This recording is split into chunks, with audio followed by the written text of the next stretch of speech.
Hello दोस्तों, सभी को नमस्कार दोस्तों। मेरा नाम राधा है। मैं फिर से लेकर आई हूँ आपकी सेवा में एक बहुत प्यारी कहानी, जिसमें एक लड़च की रील्स बनाने की दीवानी होती है, जिसे रील्स बनाने के अलावा कुछ भी बनाना नहीं आता है। उसकी इसी हरकत की वजह से उसका सारा परिवार परेशान रहता है। दोस्तों, कहानी अच्छी लगे तो वीडियो को लाइक और चैनल को सब्सक्राइब करना न भूले। दोस्तों, इस चैनल पर आपको प्यार भरी कहानी और सास बहू की छटपटी नोक झोंक जैसी मस्त और जबरदस्त कहानी देखने को मिलती है। इस चैनल का नाम राधे टेक है। आपसे निवेदन है, इस चैनल को सब्सक्राइब जरूर कर दें। इससे पहले भी मैं आपको काफी कहानी दिखा चुकी हूँ। दोस्तों, आपसे निवेदन है, कहानी को शेयर भी कर दें। आइए दिखाते हैं आपको एक सुंदर कहानी। रील्स वाली बहू। प्रज्ञा को रील्स बनाने का बड़ा ही क्रेज है और वो दिन भर रील्स बनाती रहती है। खाते पीते घूमते फिरते घर में कॉलेज में रील्स बनाने के कारण प्रज्ञा पूरे कॉलेज में हाईलाइटेड है। जहां उसके रील्स सभी को पसंद आते हैं, वहीं मनीषा चिंता में डूबी रहती है। एक रोज जब खाते हुए प्रज्ञा रील्स बना रही होती है, तब मनीषा कहती है, एक मिनट भी चैन नहीं है इस लड़की को। ये नहीं कि खाना तो आराम से खा ले, लेकिन नहीं, अरे थोड़ी देर रील्स नहीं बनाओगी तो आसमान नहीं टूट पड़ेगा। अरे मम्मी, इसी को तो कहते हैं डिटर्मिनेशन। तुम नहीं समझोगी ये सब। भगवान, इस लड़की को सद्बुद्धि दे। जब देखो तब टेढ़ा बाका मुंह बनाती रहती है। मनीषा की बात का प्रज्ञा पर जरा भी असर नहीं होता और वो खाते खाते रील्स बनाती रहती है। दिन बीतने लगते हैं और देखते देखते प्रज्ञा का कॉलेज भी खत्म हो जाता है। आए दिन कोई ना कोई मनीषा को प्रज्ञा की शादी करवाने का सुझाव दे जाता है। सब ठीक ही कहते हैं, प्रज्ञा की शादी कर देनी चाहिए। अपने घर के काम काज में व्यस्त हो जाएगी तो खुद ही ये रील्स और नाच गाना बंद हो जाएगा। मनीषा और प्रेम प्रज्ञा के लिए एक अच्छा लड़का ढूंढने लगते हैं और तभी विकी का रिश्ता प्रज्ञा के लिए आता है, जिसने प्रज्ञा को उसकी रील्स देखकर पसंद कर लिया था। अगले दिन विकी अपने माता पिता के साथ प्रज्ञा के घर पहुंच जाता है और प्रज्ञा साड़ी पहने हाथों में चाय की ट्रे लिए उनके सामने आती है। जब विकी को पसंद है तो हमें भी बहू पसंद है।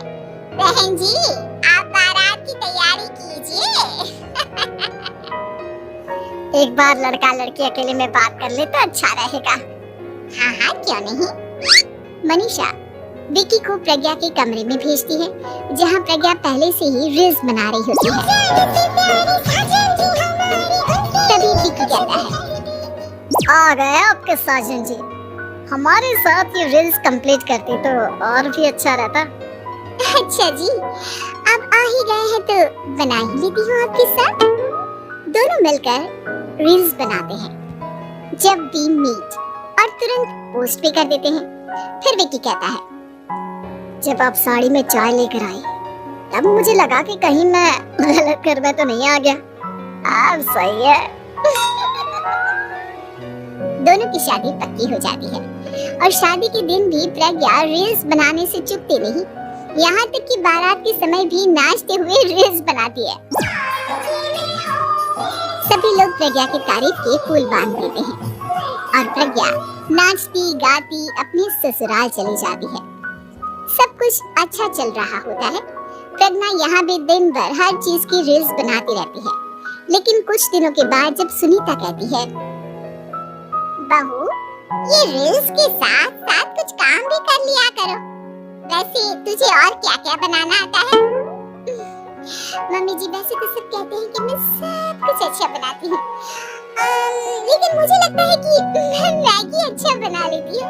हाँ, कॉफी भी अच्छा बना लेती हूँ और मुंह तो सबसे अच्छा बना लेती हूँ। हैं? अच्छा अच्छा। सुनीता अपना माथा पकड़ लेती है और कहती है, बहू, कुछ खाना बनाना भी सीख लेती हूँ। मम्मी जी, मैं लंबी प्लानिंग कर रही हूँ। जल्दी ही मैं इतनी फेमस हो जाऊंगी कि मुझे पैसे मिलने लगेंगे। हम दोनों सास बहू राज करेंगे, राज। नौकर काम करेंगे और लोगों की तो लाइन लगेगी हमसे मिलने के लिए। तेरा दिमाग खराब हो गया है क्या बहू? हंसी मजाक तक ठीक है, लेकिन इस तरह घर नहीं चलते। जितना जल्दी हो इस घर के तौर तरीकों को सीख लो। प्रज्ञा मुंह घुमाकर चली जाती है और तुरंत उसी वक्त एक रील बनाती है। ये देख सुनीता का गुस्सा 7वें आसमान पर चला जाता है और विकी के घर आते ही सुनीता उसे सब कुछ बताती है। विकी भी अब प्रज्ञा की इन हरकतों से परेशान हो जाता है। तुम टेंशन मत लो मम्मा, मैं देख लूंगा। विकी कमरे में जाता है तो देखता है कि प्रज्ञा रील्स बना रही है। विकी बड़े ही प्यार से प्रज्ञा से कहता है, प्रज्ञा इन सब के लिए मैं तुम्हें मना नहीं कर रहा हूँ, लेकिन फिर भी हर वक्त तो ये अच्छा नहीं लगता ना। समझने की कोशिश करो, मुझे भी तुम्हारा थोड़ा वक्त चाहिए। मैं जब ऑफिस से आता हूँ तो मुझे समय देने की जगह इसी में लगे रहते हो। तुम ज्यादा ही सोच रहे हो। तुम भी मेरे साथ रील्स बनाओ ना, तुम्हें भी बहुत अच्छा लगेगा। तुम्हें इज्जत से कोई बात समझ में नहीं आती क्या? दिमाग खराब हो गया है तुम्हारा इस चकाचौंध से। अगर तुमने अपना रवैया नहीं बदला तो मैं तुमसे दूर चला जाऊंगा। तुम ही रिश्ता लेकर आए थे, मुझे लड़कों की कमी नहीं थी और ना आज है। विकी दरवाजा पटक कर चला जाता है।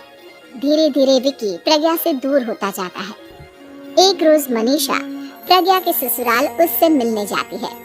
तब सुनीता उससे कहती है, बहन जी अब आई है तो कुछ दिन यहाँ रहकर जाइएगा, आप ही का घर है। हाँ मम्मी, बहुत दिन हो गए तुम्हारे साथ एक भी रील नहीं बनाई मैंने। प्रज्ञा तुरंत अपने फोन में रील्स ऑन कर लेती है। ये सब मुझसे नहीं होता। तेरा ये भूत अभी तक नहीं उतरा क्या? बहन जी आप कुछ कहती नहीं क्या इसे? जब आप ही कुछ नहीं कर पाई तो मैं कर ही क्या सकती हूँ। सास तो वैसे ही बदनाम है। शाम को घर की लाइट चली जाती है और मनीषा प्रज्ञा से कहती है, मेरे घुटनों में बहुत दर्द हो रहा है, तू लाइट का कुछ इंतजाम करना बेटा। अच्छा कैंडल जला देती हूँ मम्मा।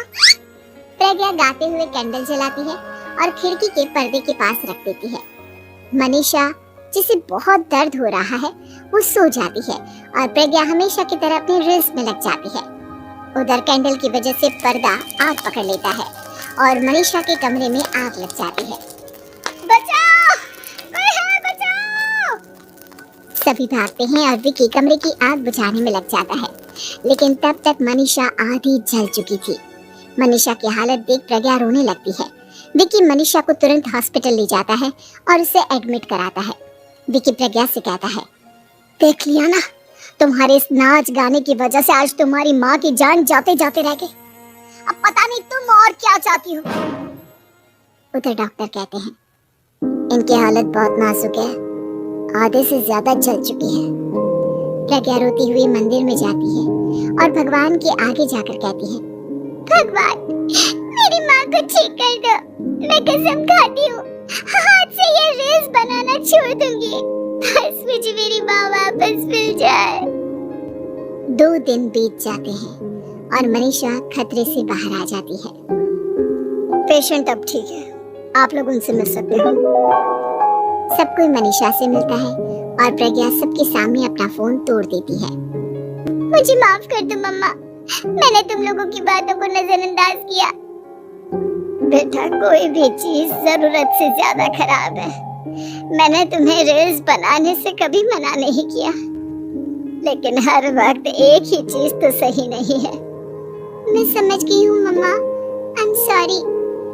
प्रज्ञा उस दिन से रील्स बनाना छोड़ देती है और पूरी तरह से अपने घर में लग जाती है।